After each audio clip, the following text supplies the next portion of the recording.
3 meses. Março, abril, maio. E em junho serás enterrado. Eu estava no consultório, como se tivesse congelado de repente. O coração batia tão forte que parecia que o peito ia explodir.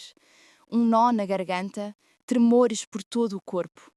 As palavras do oncologista pairaram no ar, frias e implacáveis. À minha volta, a vida normal. Um teto branco, a luz uniforme da lâmpada, o zumbido baixo dos aparelhos. Mas dentro de mim, tudo rachava e desmoronava. Tentei inspirar, mas o ar era pesado como betão. As mãos tremiam, os dedos fechavam-se involuntariamente em punhos. A minha vida foi alheia, murmurei para mim mesmo. E de repente percebi. 52 anos, e cada dia, até esse momento, tinha vivido pelas regras dos outros, pelas expectativas dos outros. Todo o meu mundo parecia uma ilusão. Saí do consultório, mas a rua, o ruído dos carros, o cheiro do alcatrão, a luz do sol, tudo parecia alheio, como se estivesse a ver o mundo através do corpo de outra pessoa.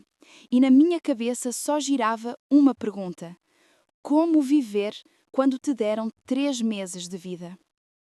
Entrei sozinho no centro oncológico. Os corredores cheiravam a antisséptico, as paredes pareciam frias, como se absorvessem o medo. O médico acendeu um ecrã luminoso. Sente-se, disse calmamente, quase sem emoções. No ecrã, uma mancha escura. Ela olhava para mim como uma sombra, pronta a devorar tudo por dentro. Ou é maligno, ou é benigno.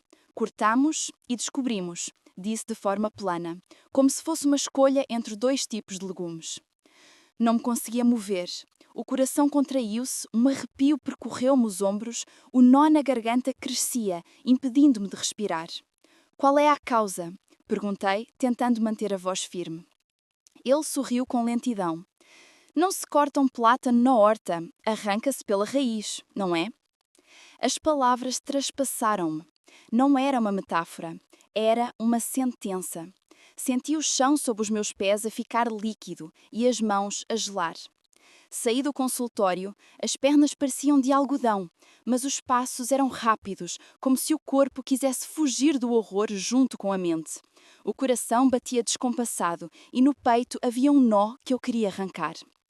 Tenho de encontrar uma resposta, pensei. Cada palavra ecoava na minha cabeça. Pedi ao meu filho para me levar até à fronteira, mas decidi atravessá-la a pé. Cada passo ecoava no corpo, como o som de um tambor que é impossível abafar. Em casa, esperavam 5 filhos do primeiro casamento. Ela, um dia disse, quero uma vida pessoal, e foi-se embora, deixando tudo nas minhas costas. E agora, com a notícia do diagnóstico, o pensamento sobre o destino deles apertava-me ainda mais. Cada célula gritava: não podes desistir. E apesar do caos interior, eu caminhava, ponderando cada passo, cada decisão. Encontrar uma resposta a qualquer custo não era um objetivo, era um grito de sobrevivência. Comecei a procurar todas as formas possíveis: tanaceto, artemísia, casca de álamo, infusões, tinturas que bebi até os rins começarem a fraquejar. Cada manhã era uma prova. O sabor das ervas queimava a língua e o corpo protestava.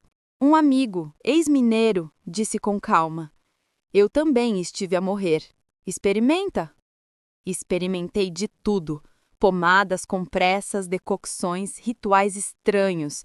Cada novo remédio dava um breve surto de esperança, mas a dor regressava, como uma sombra que não me largava. 3 meses estenderam-se por 3 anos. A dor tornou-se um pano de fundo, constante e pesado, e com ela o sussurro interior. Não tens direito a ti próprio enquanto eles precisarem de ti.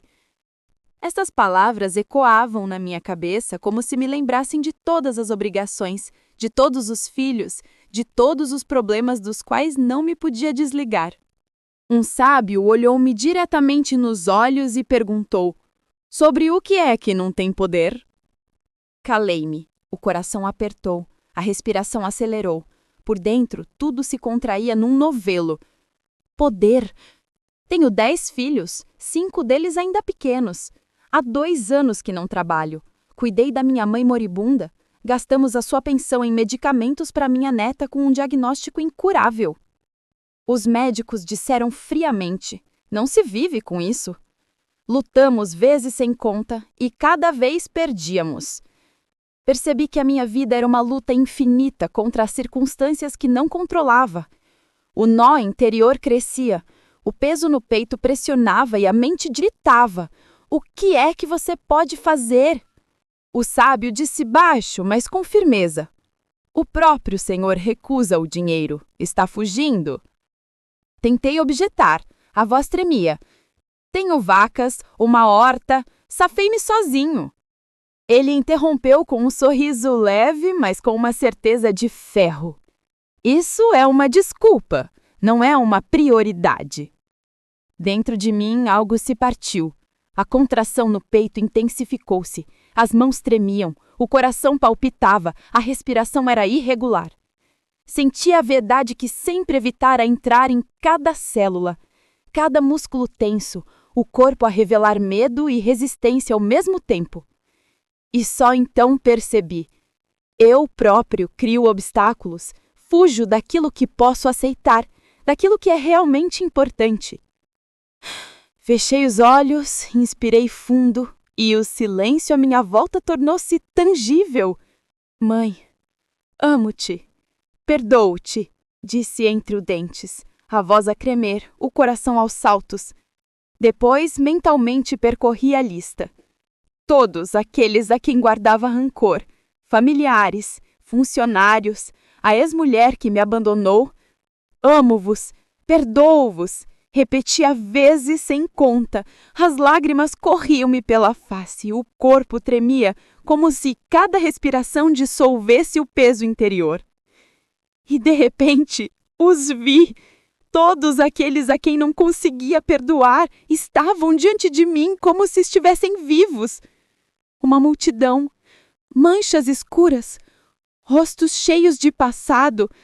Abracei-os um a um, sentindo o nó no peito a derreter gradualmente, a tensão a sair dos ombros, o coração a encher-se de um alívio estranho, mas real. E só então percebi que as células do meu corpo tinham esperado por isso tanto quanto a alma. Anos à espera do perdão que eu não me conseguia dar. E agora pense, o que faz a mágoa que vive em si como um prego? Carrega-a consigo todos os dias, justificando-a com ela seus medos e fracassos? Ou tem a coragem de olhar-lhe nos olhos e dizer: perdoo, deixo ir. Agradeço. Imagine o peso abandonar o corpo, a respiração tornar-se livre, o coração deixar finalmente de se contrair. Por dentro, sente uma leveza que não conhecia há anos. E por fora, a vida se mantém a mesma, mas já é possível caminhar por ela com a alma aberta.